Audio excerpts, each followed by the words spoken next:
Peut-être que ces phrases, tu te les dis aujourd'hui. Je ne suis pas à la hauteur. Peut-être pas qu'aujourd'hui d'ailleurs. Ce sont des phrases qui reviennent très souvent dans ta vie. Comme par exemple, je devrais être meilleur, ou plus fort, plus solide. Je me rends compte que j'ai beaucoup trop apporté et je m'oublie. Ou peut-être que tu te demandes pourquoi tu portes toujours les autres, pourquoi tu t'épuises pour aider, pourquoi tu te sens responsable de tout, même quand personne ne te le demande. Aujourd'hui, on va parler du vœu de sacrifice. Et je vais t'expliquer comment il naît, comment il se transmet, comment il se manifeste dans ta vie actuelle. Et surtout, ce qui change quand tu t'en libères. Comment est-ce que tu peux reconnaître que tu portes en toi ce vœu de sacrifice et qu'il est actif? Eh bien, ce vœu, c'est un vœu relationnel. Il te pousse à te sacrifier pour les autres, même quand personne ne te le demande. Et je te donne quelques signes les plus fréquents, d'accord? Tu prends les problèmes des autres sur tes épaules. Ou alors tu prends des responsabilités qui ne sont pas les tiennes, qui ne sont pas à toi. Tu t'épuises pour aider. Tu te sens responsable de la vie des autres, de leur sécurité, de leur protection. Tu donnes de ta personne, de ta force, de tes compétences, plus que tu ne reçois. Tu t'oublies dans le couple, dans la famille, dans le travail. Tu culpabilises peut-être quand tu penses à toi, à tes besoins vitaux. Et tu vas attirer des personnes qui vont utiliser ton sens du sacrifice à leur profit. Tu vas aussi avoir du mal à te mettre en priorité, surtout pour ceux que tu aimes. Et parfois, tu vas même peut-être te sentir obligé d'être fort ou forte, disponible, présent ou présente, voire même inébranlable. Tu te sens perdu et inutile quand personne n'est pas dans le besoin. Alors si tu te reconnais, ce n'est pas un hasard. Ce vœu agit comme un programme intérieur. Un programme qui va te dire, je dois prendre à charge, à ma charge, les problèmes des autres. Le vœu de sacrifice correspond très clairement au syndrome du sauveur, mais avec une nuance essentielle. Le vœu de sacrifice et le syndrome du sauveur, ce sont deux faces d'un même mécanisme. Le syndrome du sauveur est un terme psychologique moderne, ok, alors que le vœu de sacrifice est un terme énergétique, karmique et transgénérationnel, ok. Les deux décrivent le même comportement, mais pas la même origine. Le syndrome du sauveur, c'est comportement appris ou un comportement psychologique, alors que le vœu de sacrifice, c'est un engagement profond, ancien, karmique ou hérité. Le syndrome du sauveur est la manifestation visible, alors que le vœu de sacrifice est la racine invisible. Le vœu de sacrifice, c'est la version spirituelle profonde du syndrome du sauveur. Et le syndrome du sauveur décrit une personne, comme son nom l'indique, qui veut sauver tout le monde. Du coup, qui va se sentir responsable des autres, qui va attirer des personnes en détresse, qui va s'épuiser pour aider, qui ne va pas savoir forcément recevoir, qui va même culpabiliser quand elle va penser à elle, quand elle ne va pas pouvoir sauver. Elle va se sentir obligée d'être fort et c'est un mécanisme de compensation souvent lié à l'enfance, la peur de l'abandon, le besoin d'être utile pour être aimé, également la peur du rejet ou la dépendance affective. Alors que le vœu de sacrifice, lui, il vient de beaucoup plus loin. Il vient de vie passée, de lignée familiale, de traumatismes collectifs, de promesses d'amour, de serments religieux, des contextes de guerre ou de survie. C'est un programme énergétique qui dit « je dois me sacrifier pour les autres, même si personne ne me le demande » ou « j'aurais dû me sacrifier pour quelqu'un, même s'il ne me l'a pas demandé ». Ce vœu va créer des schémas répétitifs, des relations déséquilibrées, de l'épuisement chronique et une incapacité à poser des limites saines et une impossibilité à se choisir.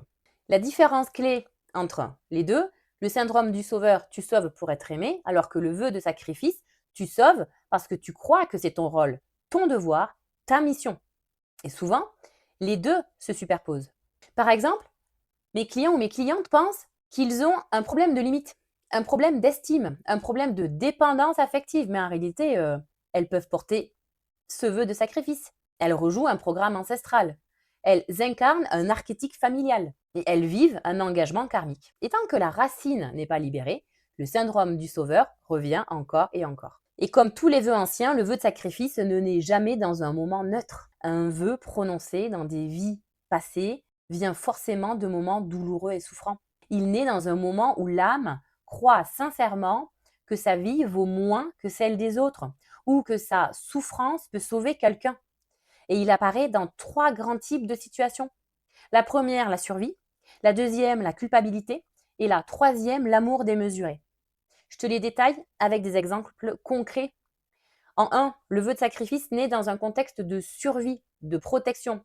C'est le cas le plus fréquent. Ça va être quoi? Par exemple, une mère qui donne la nourriture à ses enfants pendant une famine et qui ne va pas survivre, elle. Ça peut être également un homme qui se sacrifie pour protéger son clan, son village, sa famille. Une femme qui prend la faute d'un autre pour éviter qu'il soit puni. Quelqu'un qui va se dénoncer à la place de quelqu'un d'autre pour lui éviter des souffrances et les prendre à son compte. Ça peut être également un guérisseur ou une guérisseuse qui absorbe la douleur des autres pour que les autres aillent mieux, alors que il ou elle va endosser la douleur à la place. Dans ces moments, l'âme va dire « ma vie n'a pas d'importance ». Ce qui compte, c'est que les autres survivent. Ou encore « je dois tout tenter pour eux jusqu'à la mort s'il faut ». L'âme peut également dire « la souffrance n'est rien par rapport à leur protection » ou « je souffrirai plus si je ne les protège pas » ou encore « si je ne fais rien, il ou elle va mourir et je ne le supporterai pas ». Ce vœu devient une loi intérieure, la fameuse devise des pompiers « sauver ou périr ». Le deuxième cas, le vœu de sacrifice naît dans un contexte de culpabilité ou de regret, quand quelqu'un croit avoir causé du tort involontairement par son inaction ou par une action mal posée. Il peut faire un vœu de sacrifice pour réparer. Qu'est-ce que ça peut être par exemple? Une personne qui pense avoir causé la mort ou la souffrance d'un proche, ou un enfant qui croit être responsable du malheur de sa famille parce qu'il n'est pas intervenu pour sauver sa sœur, son frère, sa mère, son père, peu importe. Ça peut être également encore une âme qui a fait une erreur grave dans une autre vie et qui veut compenser. Par exemple, un pompier qui saute dans une voiture pour évacuer un automobiliste sans prendre en compte le danger pour sa propre vie. Ça peut être également un pilote qui s'est mis sous le feu avec son avion pour protéger un membre de son équipage. Dans cette culpabilité-là, l'âme aurait pu se dire « j'aurais dû faire ci, j'aurais dû faire ça ».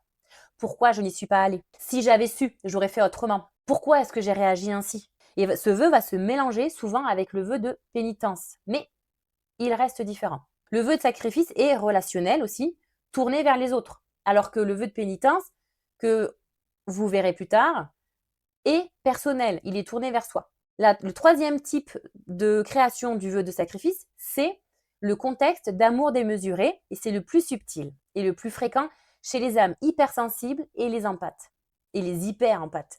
Ça va être quoi, par exemple, une femme qui promet à son mari mourant de prendre soin de tout le monde en son absence. Une âme jumelle qui jure de protéger l'autre quoi qu'il en coûte. Ça peut être également une mère ou un père qui va dire « je donnerai tout pour mes enfants, même ma vie ». Ça peut être une prêtresse ou un guérisseur, un moine qui se dévoue entièrement à sauver toute une communauté, un village. Ou alors ça peut être un enseignant qui protège un élève contre un agresseur. Ou encore un enfant qui s'est jeté sur un autre pour réduire un impact mortel sur lui. Ou encore un soldat qui se dévoue pour aller au front à la place de son frère d'armes, de son frère de sang, peu importe. C'est un acte d'amour. Et dans ces moments-là, l'âme va sceller « je dois tout donner ». Non, pas lui ou elle, j'y vais à sa place. Ou encore « ta vie vaut plus que la mienne ». J'y vais, je me dénonce, je me dévoue. Ou je vaux moins que toi, je vaux moins que l'autre. Mon existence est moins importante que ton existence. Ou encore, je ne peux pas laisser faire. J'agis au-delà du raisonnable. Alors, ce vœu de sacrifice, il est très souvent romantisé, scénarisé, voilà, et il crée parfois, très souvent, des héros, des actes héroïques ou pas. Mais il devient un poids karmique dans les vies suivantes. Je t'explique comment ce vœu se réactive dans la vie actuelle, d'accord? Dès que tu vas t'approcher d'un espace ou d'un événement où tu pourrais penser à toi au détriment d'une autre personne qui t'est chère, il va se réactiver. Ou encore, si tu te choisis et qu'en te choisissant, tu as l'impression d'abandonner un être cher, bim, il va se réactiver. Ou alors, tu as envie de te reposer, d'accord? Et finalement, tu ne vas pas être disponible pour ton fils, ta fille, ta mère, ta grand-mère qui est mourant. Bim, il se réactive. Tu vas dire stop à des contraintes qui t'épuisent, mais quand je dis qui t'épuisent, c'est qui te mettent à mal, hein, vraiment. Là, bim, le vœu va se réactiver. Ou alors, c'est quand tu vas poser une limite qui pourrait engendrer la trahison d'une promesse. Bim, ça va se réactiver. Ou encore, ton enfant qui subit une épreuve et tu ne sais pas comment le protéger, le sécuriser. Et là, une voix à l'intérieur de toi va te murmurer ces fameuses phrases. Je ne suis pas capable. Je ne serai pas à la hauteur. Je ne pourrai pas être à la hauteur. Je ne donne pas assez. Je dois donner plus. Je suis mauvais même. Je dois porter. Je dois porter cette charge pour eux, pour elles. Je ne peux pas profiter de la vie sereinement. Je dois m'oublier. Et parfois, tu vas te retrouver à t'épuiser pour les autres. Mais quand je dis t'épuiser, mais un matin, tu ne pourras plus te lever. Burn-out. Tu vas prendre les problèmes des autres sur toi, à ton compte, te sacrifier dans le couple ou faire passer les besoins vitaux des autres avant les tiens. Te sentir responsable de tout et oublier de te protéger en premier. Tu vas aussi culpabiliser quand tu penses à toi ou quand tu ne peux pas agir pour les autres ou te sentir très mal si tu ne peux pas protéger ce que tu aimes. Un vrai malaise va se créer en toi. Ou alors tu penses à la sécurité de tes proches, mais pas du tout pour toi. Ce vœu crée des sauveurs et des sauveuses, des épuisés, des hyper empathiques, des adultes qui portent tout seuls. Mais aujourd'hui, en fait, il t'empêche de vivre ta vie de manière équilibrée. Il te coupe de ta sécurité, ta protection, ton énergie, ta joie, de ton libre arbitre. Et peut-être même que ce vœu, il ne t'appartient peut-être même pas. D'accord? Il a pu être prononcé par tes lignées familiales, maternelles ou paternelles, ou les deux. À travers tes gènes, tes lignées anciennes, ils t'ont transmis ce vœu pensant qu'il te protégerait, qui te mettrait en sécurité. Et le vœu de sacrifice est l'un des vœux les plus transmis dans les lignées. Pourquoi? Parce que beaucoup de familles dans le monde entier ont connu la guerre, la pauvreté, la maladie, la perte, le deuil, le devoir, la survie collective, les métiers de service, pompiers, militaires, soignants, résistants. Et dans certaines lignées, notamment celles issues de peuples anciens où des membres étaient offerts en sacrifice lors de rituels ou de cérémonies tribales, le vœu de sacrifice se transmet comme une mémoire sacrée. C'est l'idée que donner sa vie pour le groupe est un honneur, une destinée, presque une obligation spirituelle. Dans ces familles, le sacrifice n'est pas seulement un acte, c'est un héritage, une manière d'exister, de prouver sa valeur, de rester fidèle à l'histoire du clan. Dans ces lignées, on valorise le sacrifice, on en fait une vertu, un honneur, une identité.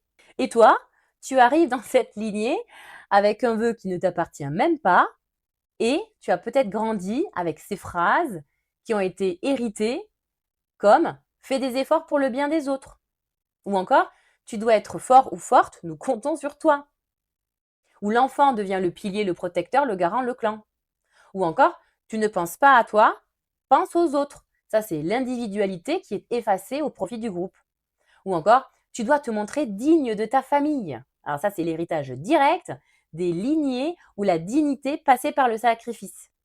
Ou encore, on ne vit pas pour soi, on vit pour les autres. Alors ça, c'est la phrase typique des cultures où l'individu n'existait pas en tant que tel. Ou encore, tu dois faire honneur à ceux qui sont partis. Cette phrase lourde de sens qui dit que l'enfant porte la mémoire des sacrifices.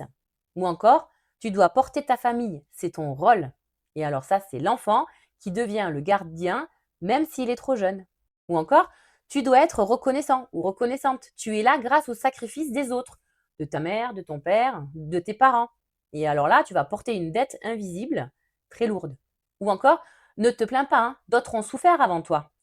Et alors là, tu apprends qu'en fait, ta douleur n'a pas de valeur. Ou encore, le fameux tu dois être fort pour deux, pour trois, pour nous, pour tout le monde, voilà. En fait, tu vas remplacer symboliquement un ancêtre sacrifié. Ou encore, une phrase qui aurait pu être dite, c'est ne sois pas un poids, ok? Qui va en fait matérialiser les mémoires des sociétés où les faibles étaient offerts en sacrifice. Ou cette phrase, tu dois être prêt ou prête à tout pour ta famille. C'est une phrase directe issue des lignées sacrificielles. Tu dois donner le meilleur de toi toujours. Héritage des offrandes pures. Tu dois être prêt à te donner. Ça aussi, c'est une phrase qui indique bien une mémoire directe du sacrifice rituel. Et pourquoi ces phrases sont lourdes de sens? Parce qu'elles montrent que l'enfant n'a pas le droit d'exister pour lui-même. La valeur personnelle dépend du sacrifice. La lignée porte une mémoire de don de soi extrême. Le vœu de sacrifice est transmis comme une vertu. L'enfant devient le remplaçant d'un ancêtre sacrifié. Et ces phrases s'incrustent dans ton système de pensée, de croyance, et deviennent ces chaînes invisibles qui te retiennent encore aujourd'hui d'exprimer pleinement ton plein potentiel. Maintenant, qu'est-ce qui se passe une fois que le vœu de sacrifice est libéré? Alors déjà, le reconnaître, ce vœu, c'est déjà commencer à s'en libérer. Ok? Quand on le libère, quelque chose, encore une fois, change profondément. Dans tes manières d'être, tu vas commencer à te choisir sans culpabilité et retrouver les responsabilités de ton rôle et seulement de ton rôle. Te dire, ok, est-ce que c'est ma responsabilité de? En quoi je suis responsable dans cette situation? Tu vas également pouvoir poser des limites claires en restant dans ton rôle. Tu vas pouvoir attirer des relations équilibrées et des personnes qui n'ont pas besoin d'être sauvées. Tu vas te sentir plus léger ou légère. Tu vas retrouver ton énergie vitale avec moins de douleur au niveau du dos, par exemple.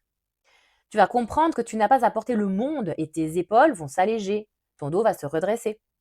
Tu vas également pouvoir te mettre en sécurité en premier et te sentir en sécurité même quand tu ne penses qu'à toi. Tu vas également pouvoir retrouver une perception juste de ce dont tu es capable, de ce dont tu n'es pas capable. Et puis alors en plus sans honte, ni justification. Tu vas pouvoir redéfinir ta force, non comme une obligation, mais comme une option. Et avec l'option de ne pas l'être. Tu verras une autre facette de la vulnérabilité comme une force et non comme une faiblesse. Tu vas pouvoir switcher d'énergie entre je dois me sacrifier pour exister ou faire exister mon clan à je mérite d'exister sans me sacrifier, de profiter sereinement et pleinement de la vie sans souci. Et ça, c'est une renaissance. Donc, si ce vœu de sacrifice résonne en toi, ce n'est pas un hasard, toujours pas. Tes cellules reconnaissent ce que mes mots sont en train de faire vibrer et de réveiller en toi. Ce qui demande à être libéré se manifeste toujours au moment le plus juste. Et bonne nouvelle, tu n'as toujours pas besoin de vivre avec ce vœu et les résidus de ce vœu toute ta vie. Je propose des séances individuelles pour identifier et dissoudre ce vœu en profondeur. Une séance suffit pour un seul vœu. Et quand même pour des raisons de bien-être et de réduction de souffrance et de douleurs inutiles, je conseille toujours de libérer un seul vœu à la fois, espacé au minimum de 8 jours, voire 15 jours, si ce vœu est d'origine karmique et transgénérationnelle. Et parfois, plusieurs vœux naissent de la même situation passée. Donc, raison pour laquelle faire appel à un médium guérisseur permet de gagner en efficacité et rapidité pour dénouer ou dissoudre ces vœux imbriqués. Il y a un ordre également pour les dissoudre afin que les libérations soient les plus acceptables et confortables physiquement, donc pour ton corps physique, mais également émotionnellement, pour ton état émotionnel. Comme pour tous mes soins énergétiques et angéliques, il y a des symptômes moins agréables à l'issue des libérations. Tu trouveras le détail de ces symptômes ainsi que le processus dit crise de guérison en cliquant sur le lien en dessous de cette vidéo sur les descriptions détaillées de mes accompagnements. Si tu sens que c'est le moment pour toi, tu trouveras toutes les informations sous cette vidéo pour réserver ta séance unique Coaching Impact. Si ce n'est pas le moment, garde simplement dans ta tête, dans ta conscience, l'existence de ce vœu, parce que c'est déjà un premier pas vers ta libération. N'hésite pas à commenter sous cette vidéo tes propres expériences, phrases ou croyances, parce qu'en les écrivant, tu les libères déjà. La semaine prochaine, j'aborderai un nouveau vœu, le 6e sur les 10 portés à ma connaissance pour l'instant. Alors, abonne-toi si tu souhaites découvrir la totalité des vœux anciens karmiques et ou transgénérationnels. Et en attendant, porte-toi bien et je te dis à bientôt.